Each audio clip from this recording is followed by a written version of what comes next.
السلام علیکم ناظرین، پروگرام اوپینین متعلق عظیم ولی کار اور یاسر احمد ہم کو اسٹوڈیو میں جوائن کرتا سینئر تجزیہ کار علی قاضی صاحب. ویلکم علی صاحب. Thank you Yasir. علی صاحب ہی وار جی صورتحال ایران ورسز امریکہ اچھی پوتی آنے جو سالسی جو عمل پاکستان ظاہرہ تیز رکھی ویٹھو ہے. چائنا ان کے سپورٹ کرے تو چائنا اڈ بھی چئے ہوا پر ایران کے نیا چون تا تو نئی تجویزوں ایران بھی منے تو پہ تو ملی ویوں جو کہ امریکہ کے طرفاں ملی ہوئی ہن چکر ایران چئے تو ان میں کچھ بہتری ہے پر امریکہ کے پانچ یہ دھمکیاں جو رویو ہے تو اصل یہ کر یہ بند کرنا پڑو. کل کی خبر تو رات کو ٹرمپ کے فون بھی تھیل ہوئی کا نیتنیاہو جی جن میں پاکستان کے لیے چیو تو بھائی پاکستان مجھے یقین دہانی کرائی ہے اور پاکستان سالسی کرے تو پیو لیٹر آف انٹینٹ ایکڑو سائن کرنے ونوں تا پیا بٹوین ایران اینڈ امریکہ. یہ خبر میں تو لیٹر آف انٹینٹ سائن کرنے ون تا پیا بٹوین ایران اینڈ امریکہ ان پاکستان.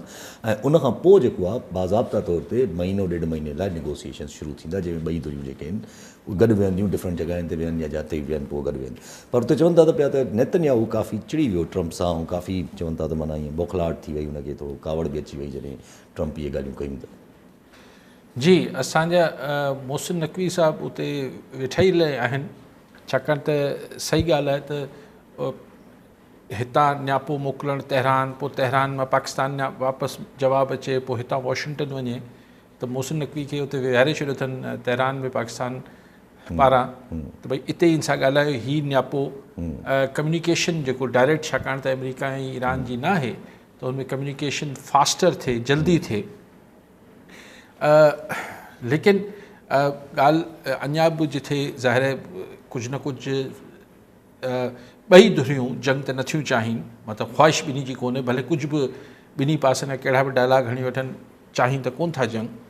लेकिन कुझु न कुझु हू पंहिंजी कामयाबी ज़ाहिर करणु चाहिनि था त हिन जंग मां केरु कामयाबु थियो ऐं केरु नाकाम थियो. को बि इहो मञण लाइ ॿई धुरियूं न राज़ी न आहिनि त भई कुझु ॿई बराबरि थी वियूं बराबरि बि अमेरिका घटि में घटि तस्लीम करण लाइ तयारु न आहे.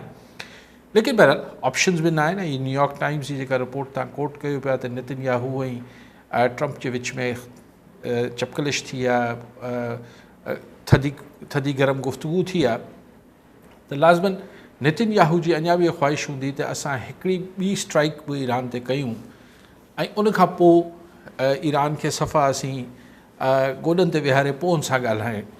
लेकिन छाकाणि त नेतन्याहू जो मसइलो इहो आहे त हुनखे बि पंहिंजी आवाम खे इज़राइल में ॿुधाइणो आहे त कहिड़ा फाड़ा मारे आयो सवाइ दुनिया में इज़राइल खे आइसोलेट करण ऐं ज़लील ख़्वार करण खां सवाइ इज़राइल खे हासिल त अञा ताईं कुझु न थियो हिन मां. लेकिन ॻाल्हि इहा ई आहे न त प्रेशर भले ट्रम्प चए त मूंखे परवाह कोन्हे मूंखे का तकड़ कोन्हे. लेकिन तव्हां ॾिसो त के यानी कल ट्रम्प चाइना वियो बीजिंग ठीकु आहे मुलाक़ात थी ऐं सॼो प्रोटोकॉल सभु शयूं पर का ठोस को एग्रीमेंट न थियो. को ठोस का वॾी का ब्रेक थ्रू हुजे. हलो ईरान ते न थी कंहिं ते बि न थी मतिलबु को टैरिफ ते थी वञे को कारोबार ते थी वञे को रेयर मिनरल ते थी वञे को बि ठोस शइ हुन 2 ॾींहं 2.5 ॾींहं ट्रम्प पंहिंजी सॼी टीम ऐं पंहिंजा वॾा एंटरप्रेन्योर्स वठी आयो हो पर कुझु बि निकितो न. पर वरी ॾिसूं था त 2 ॾींहनि जे वक़्फ़े खां पोइ रशियन प्यूटन जेको आहे रशिया जो प्यूटन उते पहुचे थो त हुते पोइ 20 खनि यादाश्तनामा बि साइन थियनि था ऐं हिकिड़ी माहौल ई ॿियो लॻे थो. ऐं जेको बीजिंग ऐं मॉस्को गॾियल पधरनामो हिन मुलाक़ात खां पोइ जारी थियो प्यूटन ऐं प्रेसिडेंट शी खां जो गॾियल पधरनामो उहो सिग्निफिकेंट आहे. उन में हुननि ईरान ते अमरीकी ऐं इज़राइल जी जेका ई अॻराई आहे हिन खे बैन अवी कानून जी भंकड़ी करार ॾिनो. हाणे इहो 2 सुपर पावर चाइना ऐं रशिया अमेरिका खे इज़राइल त चलो पर अमेरिका खे यानी ॿिए लफ़्ज़नि में हुनजी हमले खे ग़लति ऐं अॻराई करार ॾियनि पिया ऐं ॿिए लफ़्ज़नि में हुनजी मज़म्मत कनि था. त ॻाल्हि इहा आहे त हीउ ख़ुदि हिकिड़ो मैसेज हीउ जेको ब्लॉक दुनिया में जेका पावर जो तवाज़ुन चेंज थिए पियो लाज़मन अगरि रशिया ऐं चाइना ऐं उहो बि जॾहिं ट्रम्प 2 ॾींहं पहिरीं बीजिंग मां निकितो आहे त ईरान खे त हुनजी जंग खे या हुनजे एक्शन खे ख़िते में ग़लति करार ॾियणु चाइना ऐं रशिया पारां ऐं सम्झां थो हीअ वॾी सिग्निफिकेंट ॻाल्हि आहे. लेकिन हाणे ट्रम्प खे उहा ई ॻाल्हि आहे त हुते कांग्रेस में सेनेट में बि कोशिशूं लॻियूं पियूं आहिनि त कीअं हिन जा जेके ट्रंप जा जेके जंग जा इख़्तियारात आहिनि उनखे कीअं घटाइजे, उन लाइ आस्ते आस्ते रिपब्लिकन जेके संधी पार्टी जा आहिनि ट्रंप जा, उहे फिरनि पिया, ट्रंप जे मुखालिफ़ थियनि पिया, मथां वरी नवंबर में इलेक्शन्स आहिनि. So nothing is working out for Trump, nothing is working out. ॿिए पासे ईरान, हू चए थो त न सही असां त हिकिड़ी अलाए छा ठाहे छॾी आहे, स्टेट अथॉरिटी ठाहे छॾी आहे, जेको हिन स्टेट ऑफ हॉर्मोज़ खे हाणे हीअं हलाइबो, पोइ हुन में हीअ रेड ज़ोन हूंदो, ऑथराइज़ेशन खपंदी चवंदा असां वटि लंघण लाइ स्टेट ऑफ हॉर्मोज़ में आईंदा, सभिनी खे असांखां पुछी पोइ शायदि पैसा बि ॾियण, टोल टैक्स वठंदो.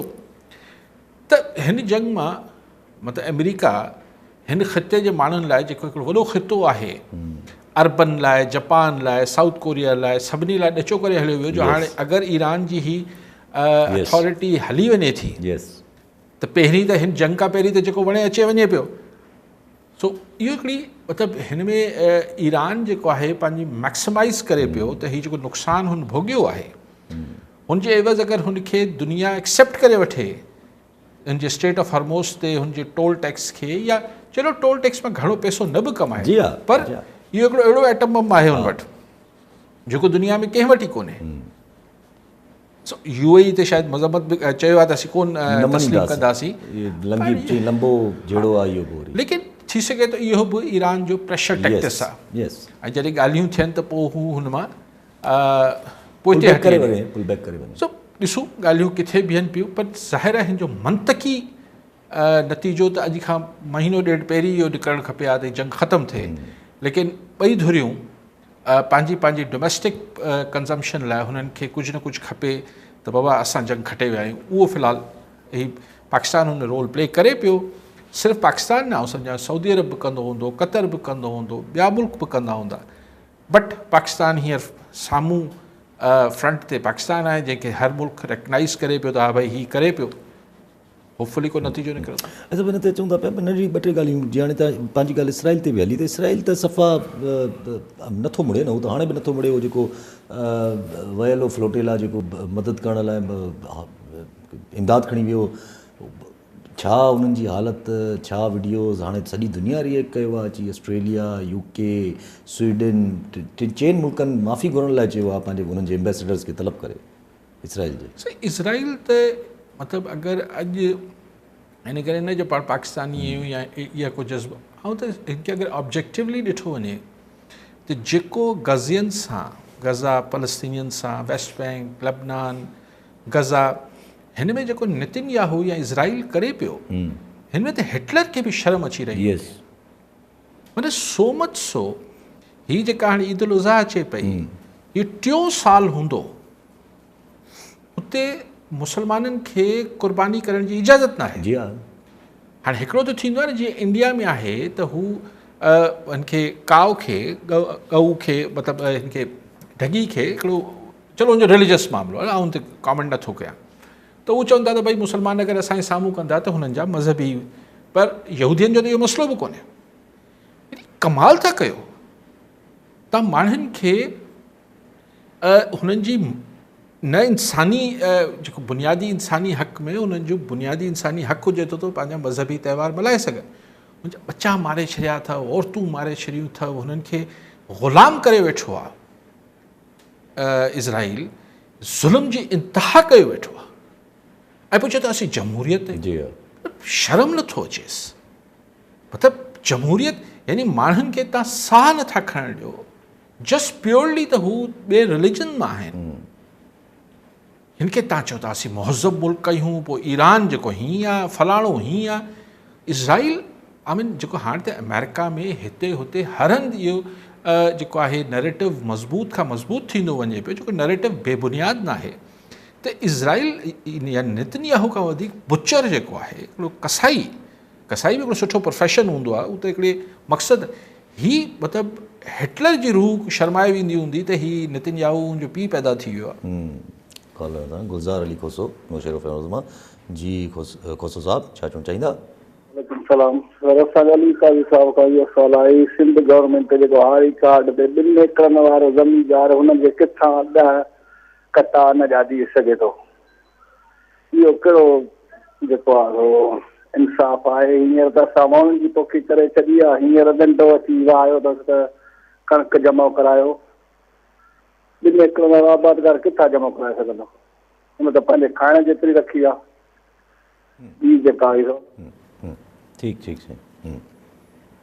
साईं मूंखे सम्झ न आई सिंध सरकार जी पॉलिसी ऐं को अची सरकार वज़ाहत बि नथी करे त हिकिड़ा तव्हां सब्सिडी में पैसा ॾिना माण्हुनि खे, पोइ उन्हनि कणिक पोखी, शुरू में उन्हनि जी का ज़ाहिर आहे उन्हनि जी बाइंग त प्रिक्योरमेंट सरकार कई कोन, पर हीअ मुंहिंजे ख़्याल थोरनि एकड़नि 10-12 एकड़नि वारनि खे या 25 एकड़नि वारनि खे मिलियल हुई। 20 खां 25 त कंहिं 10 एकड़ पोखी हूंदी, कंहिं 12 एकड़ पोखी हूंदी, उन मां अधु हारी खे वञे, चलो हारी न बि हूंदा, पाण हारी हूंदा, पोइ हू जेको आहे हुन महिल कंहिं ख़रीद न कई हूंदी, हुननि मार्केट में विकी हूंदी। बाक़ी जेको उन्हनि जा 4 दाणा रखिया हूंदो पंहिंजे लाइ रखिया हूंदा। असां वटि त माण्हू पंहिंजे लाइ कणिक रखनि था, शहरनि में अटो वठंदा, पर बाराड़ी में त माण्हू कणिक रखनि था। हाणे सरकार जॾहिं वापसि कयो न त असांजा पैसा वापसि कयो। हाणे इहो तव्हां खुली छूट ॾियो पिया तपेदार ऐं मुख़्तियारकार खे, दांधली कनि बसि लहनि, जंहिंखे वणे जेको कनि। हा लहनि बसि बसि, उहो बि सां वठंदा अथनि। ॾिना घणा? 15,000 20,000 14,000 रुपया। 14,000। हाणे अगरि तव्हांजी ॾिसो न, अगरि कॾहिं कॾहिं हिकिड़ी सरकार, चलो मां कंहिंजी नियत ते शक नथो कयां, तव्हां हिकिड़ी चङी नियत सां ई हिकिड़ो कमु कयो, जॾहिं की ओॾी महिल बि मूं चयो हीअ कंहिं क़िस्म जी पॉलिसी आहे, लेकिन चलो तव्हां कई, अगरि हू सही न थी सघी, अगरि हू पॉलिसी मां तव्हांखे रिज़ल्ट न मिलियो, आईंदा न कजो, वापसि किथां वठंदव? ऐं तव्हांजे हेठि जेका मशीनरी जंहिंजे थ्रू तव्हां वापसि वठंदो, हू त रण ॿारे छॾींदी न। सो मुंहिंजी गुज़ारिश हूंदी सिंध सरकार खे त भला जेको थियो सो थियो, छॾियो, जेतिरी मिली सो मिली, न मिली त ऐं सरकार प्रिक्योर किथे कई शुरू में, जो हाणे सरकार नाराज़ पई थिए।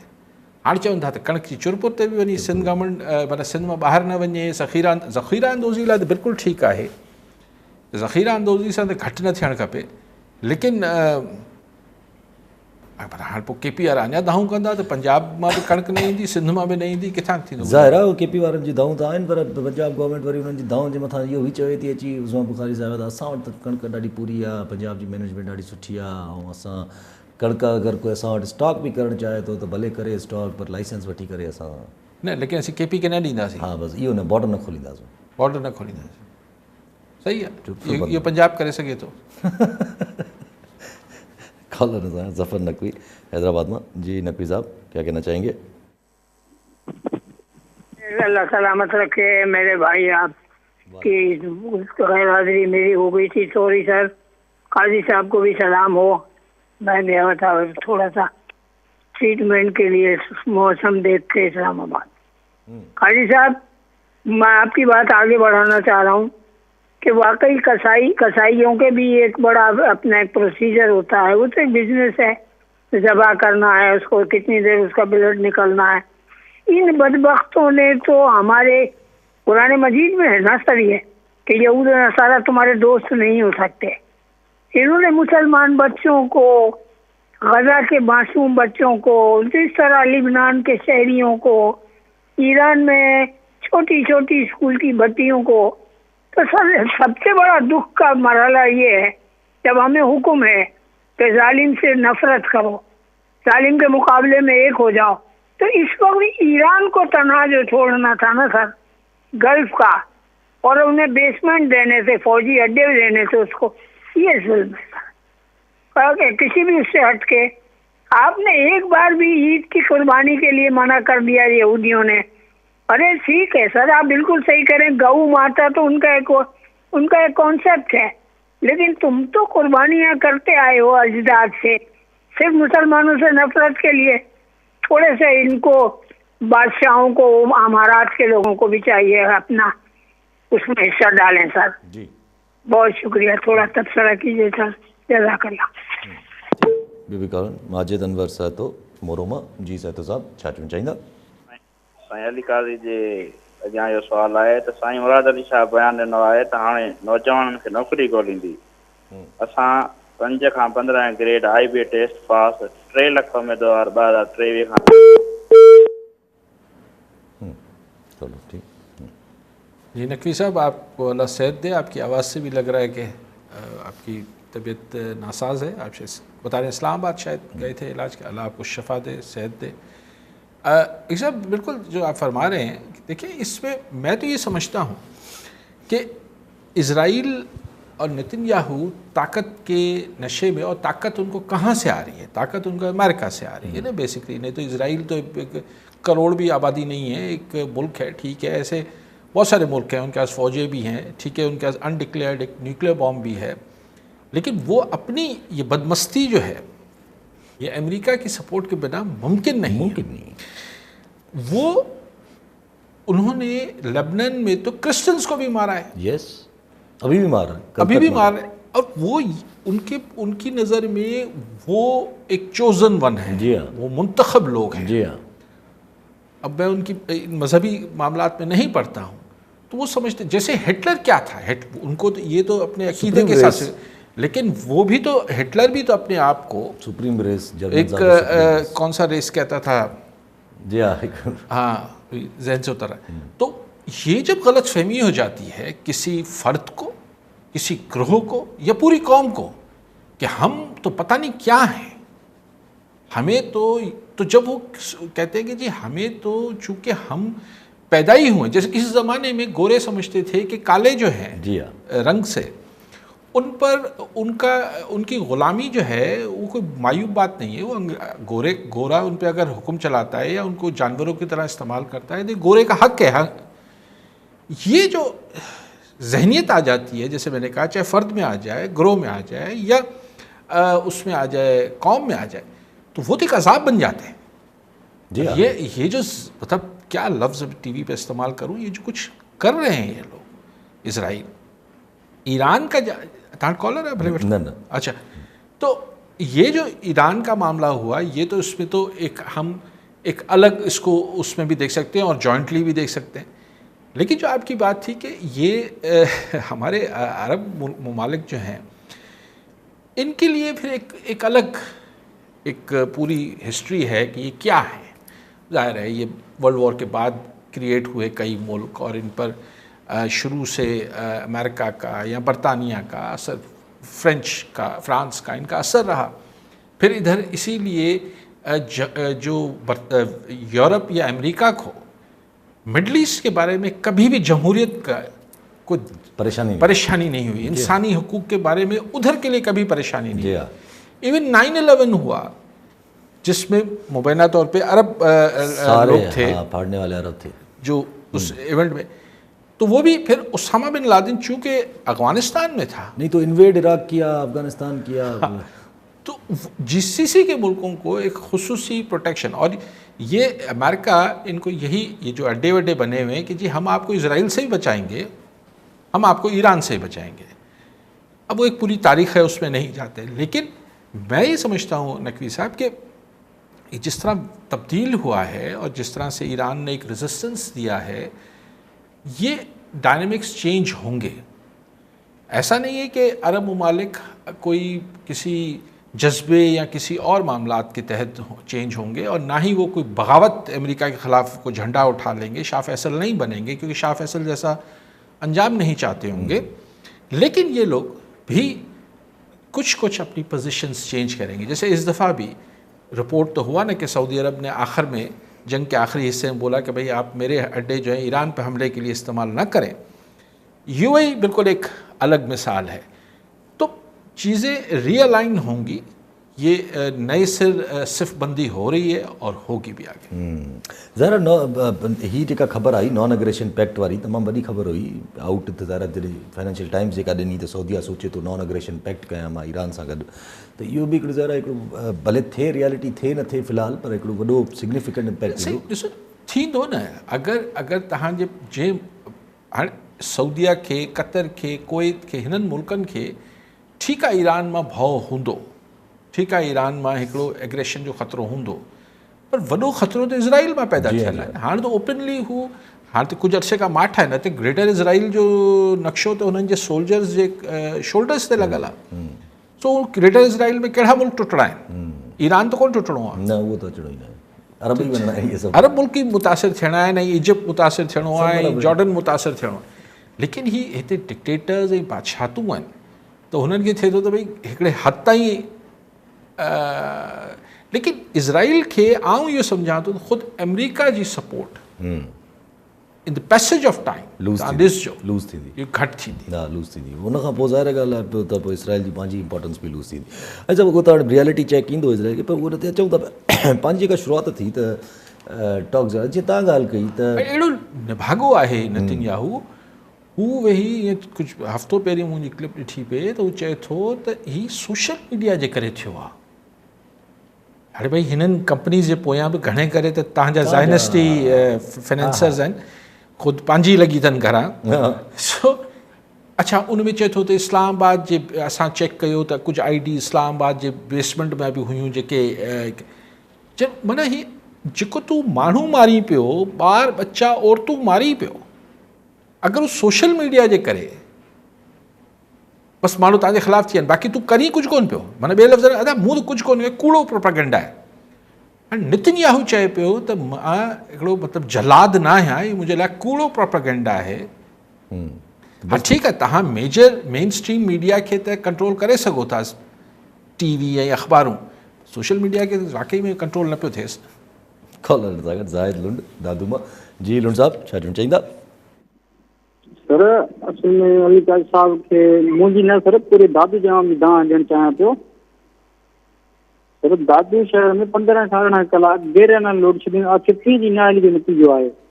हिकु त सरकार जी गर्मी ईदी थी वई, जहिड़ा बिजली जी बिगी बंदि सबबु शहरनि जो सॼो जीअं झंझाल बणिजी वियो आहे। बिजली न हुजण करे कारोबार सख़्तु मुतासिर थी रहियो आहे सर। पर नंढा दुकानदार ऐं मज़दूर आम माण्हू बि परेशानी मुब्तला आहिनि।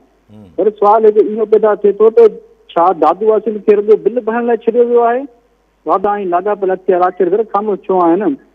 जो सर शहरनि खे बुनियादी सहूलियत फराहम करण में नाकाम जी ज़िम्मेवार आख़िर कंहिंखे सर छॾियो था? केरु आहे उहो ज़िम्मेवार? ठीकु आहे साईं, बिजली लोड शेडिंग आहे 18 खां 15 खां 18 कलाक ज़ुल्म थियल आहे साईं सॼे सिंध में, ख़ासि तरह जे अगरि ही सिंध जा मुख़्तलिफ़ ज़िला आहिनि, उन्हनि खे त हाणे बहानो छा आहे त हितां रिकवरी नथी थिए। इहो भई अगरि रिकवरी न पई थिए त हीउ कहिड़ो तरीक़ो आहे रिकवरी करण जो? तव्हां कॾहिं कॾहिं त ट्रांसफार्मर बि खणी हलिया वेंदा आहियो, कंहिंजो बिजली जो कनेक्शन कटींदो, अगरि 100 माण्हू न मञी वरितोसीं, मिसाल मफ़रूज़े तौरु 50 माण्हू तव्हांखे बिल न पिया ॾियनि, 50 ॾियनि पिया, तव्हां उते 15 कलाक लाइट बंदि पिया कयो, हीउ कहिड़ो आर्ग्यूमेंट आहे? भई हू 50 त बिल ॾियनि पिया न, जेके 50 न पिया ॾियनि उन्हनि जा बिल बिजली कटे छॾियो। अजीब अज़ाब ई हेस्को ऐं सेप्को ऐं हिननि के इलेक्ट्रिक ख़ुदि हिकिड़ो अज़ाब आहे। हिते असां वटि त ख़ैर शॉर्टफॉल जो घणा रीज़न्स आहिनि, पाण वटि त के इलेक्ट्रिक हाणे पंहिंजी जाइ ते, पर सभु पंहिंजी जेका ॻाल्हि हले पई त हीउ जेको वॉर जे मॉडल ऐं सॼो खे, त जीअं तव्हां हिकिड़ो ॻाल्हि बि कई, इशारो बि कयो त भई जेको ट्रंप जी मुलाक़ात थी आहे हिन सां चाइना सां, ऐं हुन में ज़ाहिर कुझु मुस्बत का वॾी का ॻाल्हि ॿाहिरि न आई।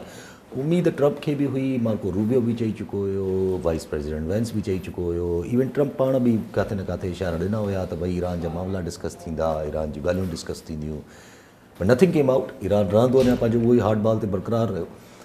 त पोइ इहो ज़रा सुवालु थींदो त पोइ छा चाइना कन्विंस न करणु चाहियो ईरान खे ऐं कंटिन्यू चाहियो त ईरान भले ईअं ई अमेरिका खे थोरो लटकाईंदो रहे?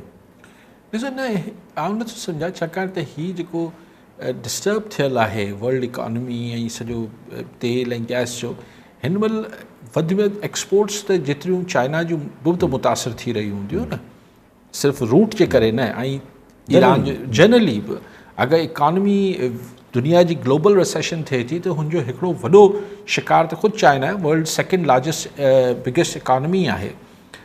आउं नथो सम्झां, आउं सम्झां थो त हू ट्रंप जेका फरमाइश करणु चाहींदो हूंदो, ॾिसो हीउ माइंड सेट आहे न, हीउ माइंड सेट आहे। तव्हां नोट कयो हूंदो त जॾहिं अञा ईरान वीरान किसो न थियो त ट्रंप अची सॼी अमेरिका यूरोप सभु चाहिनि पिया त भई अमेरिका यूक्रेन जी मदद करे ऐं प्यूटन खे पोइ हिते हटाए ट्रंप, ऐं ट्रंप इलेक्शन कैंपेन में चयो त आउं हफ़्ते में अची मसइलो हल करे छॾींदुसि।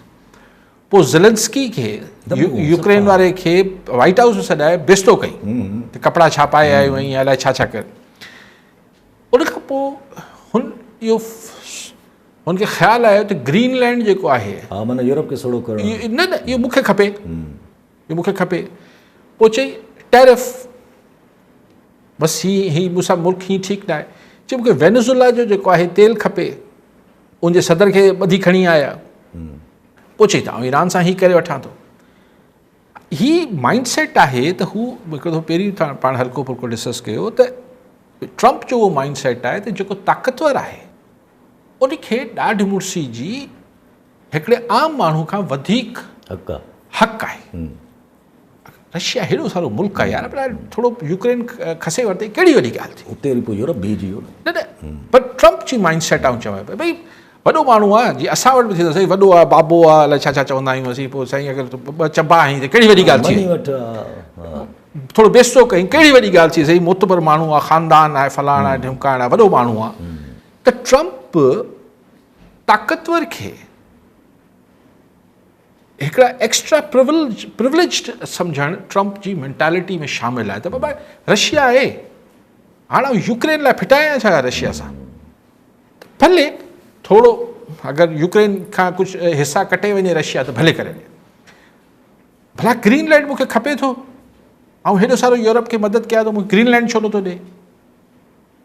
इहो त फिज़ूल बकवास हुई न, त ही सिक्योरिटी पर्पज़ ही त उनखे रेयर मिनरल्स खपंदा, ईअं ई जॾहिं ताइवान वारी ॻाल्हि बि थी त आउं सम्झां थो ट्रम्प हीअं त चाइना हुनजी मर्ज़ी सां न पियो अचे, न त ट्रम्प यकीननि हिन ख़्याल जो हूंदो भला हेॾो सारो चाइना अगरि ताइवान खे खणी वञे थो खणी वञे।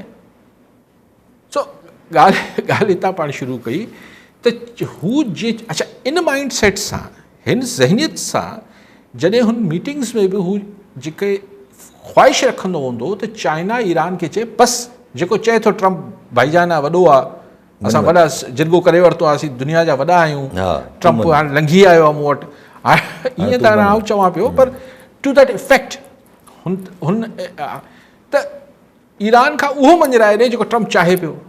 चाइना हू पंहिंजी स्ट्रेटजी में चाइना खे सूट न कंदो हूंदो, पर China is playing a role. ऐं अञा बि सम्झां थो त हू छाकाणि पाकिस्तान जो अञा ताईं इंगेज रहणु तेहरान में, ऐं तेहरान पाकिस्तान खे एक्नॉलेज करे पियो, हर शइ उनखे मोहसिन नक़वी खे विहारे बि वेठा आहिनि, हुनजे थ्रू मॉडरेट मीडिएशन थिए पई, मतिलबु चाइना जी फुल बैकिंग आहे त हीउ मसइलो वाया पाकिस्तान अगरि हल थी वञे त ठीकु आहे। पर सभु पोइ जेका उमेदु लॻाई थी वञे त जेका ट्रम्प साहिब खां ट्रम्प साहिब जे तरफ़ां बि उमेदु लॻाई थी वञे त जेको अॼु बि चयईं त मूंखे मतिलबु पाकिस्तान चयो आहे त मां लेटर ऑफ इंटेंट ज़रा ट्रम्प त उमेदु कराईंदो हूंदो पंहिंजी कंहिं विन जे हवाले सां का मूंखे का शइ ॾियो, अगरि ईरान नथो ॾिए त छा पाकिस्तान पोज़ीशन में आहे त पाकिस्तान मीडिएशन जे ज़रिए ईरान खे कन्विंस करे सघे कंहिं शइ लाइ? ॾिसो मीडिएटर त वधि में वधि हिकिड़ी सुठी मीडिएशन करे सघे थो न, हू कंहिंखे बि न पाकिस्तान ईरान खे मजबूर करण जी पोज़ीशन में आहे, न अमेरिका खे मजबूर करण जी पोज़ीशन में आहे। ईरान खे थ्रू चाइना थी सघे ॿियनि जॻहनि तां प्रेशराइज़ करे सघे थो त यार ही साईं ॿुधाए सम्झायोसि ईरान खे त हे मामिलो हीअं ठीकु आहे, हीअ ॻाल्हि जाइज़ आहे, हिन ॻाल्हि ते थोरो मुड़ी वञे। ईअं ट्रम्प खे बि मिथमेड़ कंदो हूंदो, हिकिड़ो सालिस ॿियो करे छा थो सघे। So Pakistan is doing a good job of mediation, त ॿिन्ही खे मिथमेड़ करे पियो त बाबा ठही वञो पाण। ऐं ॾिसो ठहणो त आहे न, हीअ बि अगरि हीअ जेको लेटर ऑफ इंटेंट जी ॻाल्हि कयो पिया, अगरि इहो अहिड़ो को साइन थी वञे थो, यानी हिकिड़ो यादाश्त न बाबा ठीकु आहे भई टॉकिंग पॉइंट्स तय थी विया, त दुनिया में ही पेट्रोल वेट्रोल जी क़ीमतूं हेठि अची वेंदियूं, पिया ॻाल्हाइनि, महीनो ॻाल्हाइनि, ॿ ॻाल्हाइनि, टे ॻाल्हाइनि, रस्तो साफ़ करे वञनि, बसि पाण डिसाइड कनि जेको करिणो अथनि कनि। ज़रा पर हुन ते इसराइल खे थींदो मसइलो, हुन ते अचूं था मीर एजाज़ टालपुर जी टालपुर साहिबु छा चवंदा? तव्हांखे कारी साहिब सलाम हुजे, जवाबु साईं असां जेके सुवाल करूं था असांखे बि ख़बर हूंदी आहे, पर कारी साहिब जे वार्ता ॿुधण में असांखे मज़ो ईंदो आहे। कचहरी आहे पंहिंजी साईं हिकिड़ी ॻाल्हि इहा आहे कारी साहिब, हीअ जेको पेट्रोल जी असुल क़ीमत 226 रुपया 405 रुपया ॿिया टैक्स वग़ैरह लॻंदा। अॼु पोइ मुंहिंजी बिजली जो बिल ॾिठो आहे, मुंहिंजो 20,000 बिल आहे ऐं 13,000 रुपया हुन ते टैक्स आहिनि। हाणे इहे हालतूं आहिनि साईं, मुल्क जो आम माण्हू ते हेॾो बोझ आहे। ऐं अॼु पोइ एक्सियन वटि उहा लैंड क्रूज़र आहे, DC वटि साॻी लैंड क्रूज़र आहे जेका अॻे हूंदी आहे, ऐं कमिश्नर वटि उहा ई जेका लैंड क्रूज़र गाॾियूं आहिनि, का बि तब्दीली मथे कान थी अचे। जेको बि बोझ आहे सभु आवाम ते था विझूं। उन खां पोइ करप्शन जेका आहे उहा तव्हांखे ख़बर आहे, इरिगेशन में जेको आहे जाइज़ पघार न आहिनि, हेॾी फैसिलिटीज़ खां पोइ बि करप्शन जी धुम आहे, जंहिंजो असीं खुमियाज़ो असीं पुछड़ी वारा भोॻियूं था, असां पाणी कोन थो अचे, उहो बि इकानमी तौरु असीं तबाह था थियूं। भाण इन जेके ज़ख़ीरा अंदोरी कंदा उहे बि असां ते बोझ अचनि पिया। ही सही कहिड़े क़िस्म जो निज़ाम आहे असांजो? सॼो बोझ उन्हनि माण्हुनि ते जेके अॻे ई मिसकिन माण्हू आहिनि, जेके पंहिंजे हैंड माउथ आहिनि। ही निज़ाम कॾहिं अव्हांजे बकोड़े रोड़ियूं त पियूं आहिनि, ख़ुदा करे को घारा कोन पियो साईं। मुंहिंजी दुआ इहा आहे, वधीक तव्हां को तबसरो कयो, महिरबानी, थैंक यू। ठीकु साईं। शुरू में मीर साहब छा चयो त ख़बर आहे त छा जवाबु हूंदो, पर काई साहब हा मूंखे हुन ते मिर्ज़ा गालिब जो शेर आहे कि कासिद के आते आते ख़त एक और लिख रखूं, मैं जानता हूँ क्या लिखेंगे जवाब में। त साईं खे ख़बर आहे मुंहिंजो जवाबु, साईं बड़ी ॻाल्हि जो मज़ो पियो वठे। मीर साहब निज़ाम जी तब्दीली जेका आहे, मां अक्सर चवंदो आहियां त हू चई त ईअं केसि ताईं हलंदो। मीर साहब चयो त हू बि कई दफ़ा मूं कोट कयो आहे त हा हाणे को फैज़ अहमद फैज़ सां मनसूब कंदो आहे, को कंहिंसां मनसूब कंदो आहे, अलाए कंहिं चयो न चयो, चए भाई डर ये है कि ऐसे ही चलता रहेगा। मीर साहब ऐसे तो नहीं चलती कोई भी चीज़ें। ॾिसो इहो त फितरत जे कानून जो उपतड़ आहे त शइ स्टैगनेंट रहे, जी हा, या हू मथे वेंदी आहे यानी बहितरी थींदी आहे, या हेठि वेंदी आहे। असां वटि बि मीर साहब मूंसां एग्री कंदो त अॼु खां 40 साल या वॾनि जो जेको ॿुधंदा हुआसीं, पोइ 30-40 सालनि खां ॾिसूं था हर शइ हेठि पई वञे। जी हा, तनज़ुली आहे, मुसलसल तनज़ुल, यानी बीठल न आहे।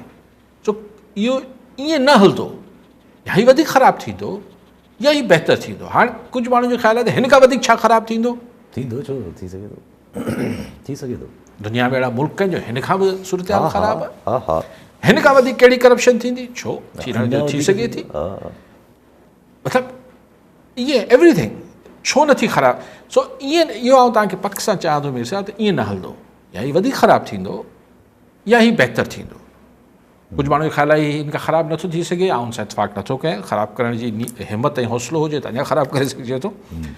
लेकिन उमेद इहा अच्छा पोइ हिकिड़ो वॾो मसइलो जेको असां वटि कई मसइला आहिनि, ऐं पाबंद नथा करे सघूं त हीअ सभिनी खां वॾो मसइलो आहे, या हीअ सभई मसइला तमामु वॾा आहिनि। जेको पॉपुलेशन वधे पई न, या सर असांजी जेका आबादी वधे पई, हिन मूंखे सम्झ नथो अचे त हिन को बि सीरियस एफर्ट नथो थिए, को सोच वीचार, सेमिनार ऐं 5 स्टार होटलनि में, सरकारी दफ़्तरनि में मीटिंगूं पाइजाए थिए, पर को बि हिन खे संजीदगी सां न पियो ॾिसे त असां कीअं अफोर्ड करे सघूं था जीअं आबादियूं वधनि पियूं। अच्छा पोइ ॿाराड़ियुनि में छाकाणि त सूरत हाल हाणे लिवेबल न रही आहे, ज़मीनूं मतिलबु पाणी जे करे, सिम ऐं कलर जे करे, मुख़्तलिफ़ सबबनि जे करे। अच्छा पोइ अॼु खां मिसाल के माण्हू जी अॼु खां 50 साल पहिरीं 100 एकड़ ज़मीन हुई, ठीकु आहे 100 एकड़ सुठी ज़मीन आहे, मतिलबु मुनासिबु आहे, पर हाणे हुनजा ख़ैर सां थिया 4 पुट ऐं 2 नियाणियूं, त हू 20 एकड़ थी वई। 2 नियाणियुनि में अधु हिसे जे हिसाब सां अगरि ॾिनो नियाणियुनि खे, न बि त 4 हिसा थिया, त हर पुट वटि हाणे उहो पुट थी विया 25 एकड़ जा ज़मीनदार। हाणे उन्हनि जा आहिनि 2 पुट, त हाणे हू थियो जेको 3rd जनरेशन आई त हू 12.5 एकड़ ज़मीन जो मालिक थी वियो। त ज़ाहिर घर में गुज़ारो नथो थी सघे, त छा कनि? हे जेके सेल्फ एम्प्लॉयड हुआ असांजी ज़रई समाज में, माण्हू खे किथे नौकिरी या हिन जी हरूभरी कंदा माण्हू, शौक़िया वॾनि माण्हू जा फैमिलीज़ ईंदियूं हुयूं भुट्टो साहिब जे ज़माने खां वठी, वॾनि माण्हू जा ॿार बि सरकारी DSP ऐं AC थींदा।